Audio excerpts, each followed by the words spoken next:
CD 0తో represent అవుతుంది. ఇక్కడ దేంతో రిప్రజెంట్ అవుతుంది?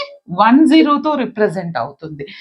0తో రిప్రజెంట్ అయితే సి బార్ డి బార్ అంటాం. 1తో రిప్రజెంట్ అయితే సి, దీన్ని డి అంటే ఇక్కడండి గ్రూపింగ్ ఈ 0 0 1 0 అవుతుంది. అంటే ఏది కాన్స్టెంట్ గా ఉంది ఇక్కడ? సి బార్ సి అయింది, but D bar as it is గా ఉంది. కాబట్టి you have to write D bar. Okay, change అయిందని రాయకూడదు. This is the Boolean expression, ఈ విధంగా రాయాలి. ఓకే, ఇది మీకు ఎవరు చెప్పారు? This is the basic. Okay, corner group is over, right?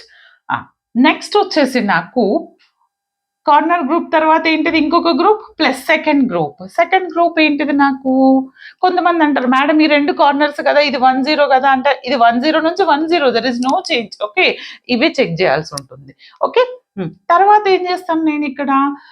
Second group